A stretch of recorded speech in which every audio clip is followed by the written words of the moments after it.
Ini usia 2 bulan pasca tanam. Akar barunya sudah mulai tumbuh subur dan juga berbunga di luar musimnya, jauh di luar musimnya. Ini saya bungakan di bulan Mei, sedangkan untuk musim anggrek ini di bulan November dan Desember, biasanya begitu. Dan mudah caranya, saya memakai bahan organik. Jadi kita review caranya dan saya bagikan caranya. Tinggal ditekan aja tombol like and tombol subscribe-nya. Jangan lupa segera ditekan tombol like-nya. Kita langsung lanjut ke tutorialnya.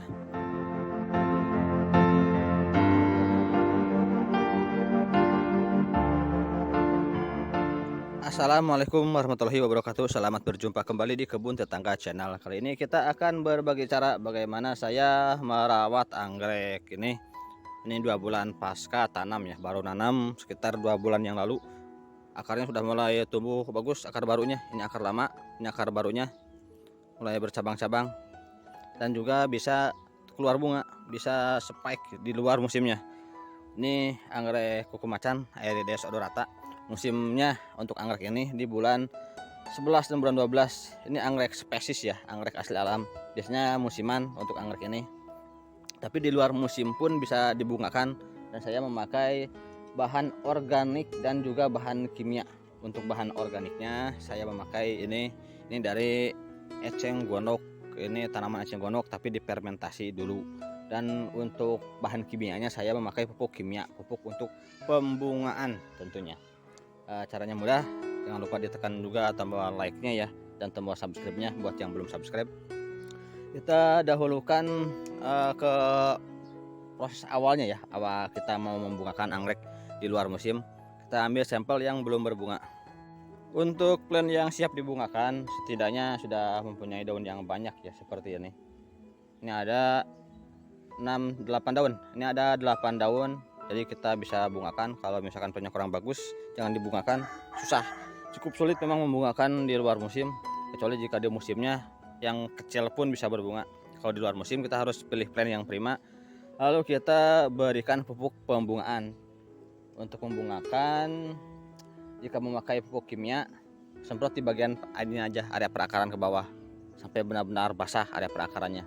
Dan untuk pemakaian aplikasi ini pupuk organik, saya diberikan 1 minggu sekali. Pupuk kimia pun 1 minggu sekali intervalnya, cuman dibedakan harinya. Misal untuk ini organik di hari Rabu dan pupuk kimia di hari Minggu. Seperti itu, dibedakan harinya, jangan dibarengkan harinya karena berbeda pupuk ya, beda jenis pupuk kimia dan organik. Dan hasilnya lumayan, setelah 2 bulan ini bisa spike seperti ini. Kemudian setelah kita dapatkan plantnya, nah seperti ini, kita keringkan atau kita berikan dia kondisi kering seperti musim kemarau. Di habitat aslinya kan dia di musim kemarau kering, tidak ada hujan. Kalau akarnya sudah bagus, akarnya sudah jalan, nah seperti ini sudah aman, kita keringkan selama beberapa hari, jangan disiram. Bisa 3 hari, bisa 4 hari, jangan disiram, sampai batas aman aja. Nah ketika plant sudah dikeringkan, baru kita siram dengan cairan pupuk kimia. Disemprotkan ke sini, dari sini ke bawah ya, ke bagian perakarannya, jangan ke daunnya, karena khawatirnya nanti keluar spike, dia gosong terkena pupuk kimia. Kalau misalkan pada pertama kali kita merangsang pembungaan, itu boleh ke daunnya semua bagian. Tapi kalau misalkan 2 minggu atau di pemupukan yang kedua dan ketiga dan seterusnya, sebaiknya di sini aja. Khawatirnya nanti spike sudah tumbuh, tersemprot pupuk kimia jadi gagal spike begitu. Disemprotkan seperti itu, dan di selang 2 hari atau 3 hari berikutnya kita semprotkan pupuk organik. Pupuk organiknya dari ini ya, difermentasi dulu. Nanti kita ke sini dulu, ke pupuk organik dulu. Ini pupuk organik yang sudah jadi. Saya membuat 1 galon seperti ini. Caranya, kita siapkan eceng gondok, saya potong-potong seperti ini, batangnya aja ya, kita pakai batangnya aja. Kemudian kita berikan larutan ini EM4, dosisnya 10 cc per liter air, dan juga ini molase atau tetes tebu 5 cc per liter air. Jadi airnya dilarutkan dulu dengan ini bakteri kodokomposer dan juga molase. Kemudian kita rendam ke sini. Untuk perendaman seperti ini cara merendamnya. Misal kita pakainya seperti ini, kita rendam sampai dia terendam sampai batas atasnya. Nah, kurang lebih seperti ini. Sampai titik atas dia bagian ininya terendam semua. Mau berapapun banyaknya airnya, segini aja sampai dia terendam. Saya pakai galon, jadi tetap aja airnya segini ya. Tambahkan air, nanti diukur berapa liter yang Anda pakai. Yang penting dosisnya atau konsentrasi EM4 nya 10 cc per liter air, dan yang ini 5 cc per liter air. Setelah direndam dengan cairan EM4 dan molase, ini ditutup rapat, difermentasi minimalnya 1 minggu baru kita bisa pakai airnya. Seperti ini ya, saya tutup rapat, dan setiap hari atau setidaknya 2 hari sekali dibuka agar membuang gasnya, karena dalam proses fermentasi dia mengeluarkan gas, jadi kita harus buka agar tidak meledak tentunya, karena dia gasnya banyak, nanti tekanannya tinggi.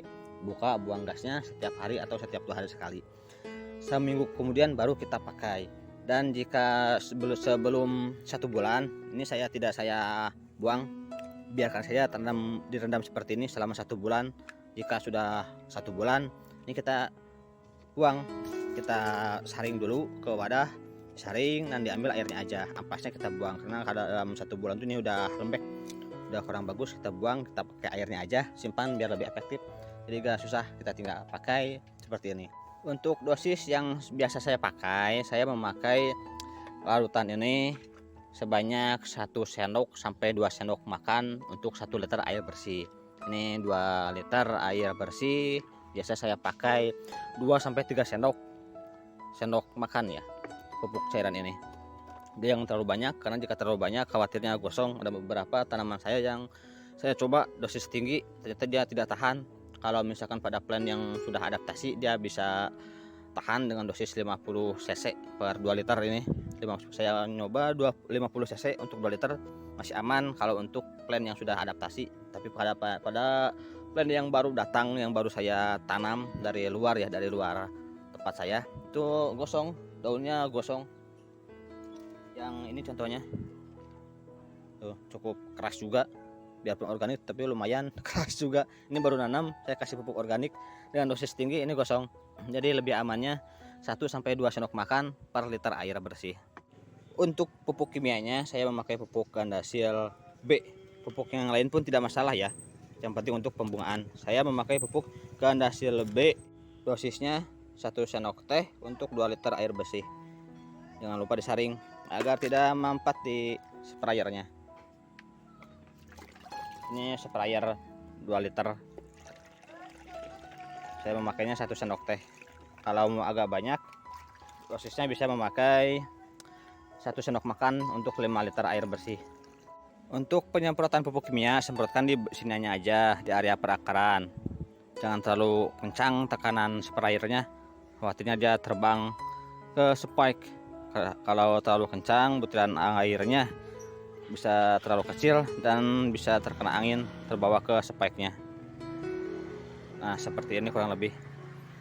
Yang sudah berbunga pun sama, saya memakainya pupuk ini, tapi dari sini ya, di area perakarannya aja. Bunganya usahakan jangan terkena pupuk, khawatirnya gosong. Itu yang kita jaga ya, yang kita hindari agar spike tidak gosong. Jadi ke area perakarannya aja.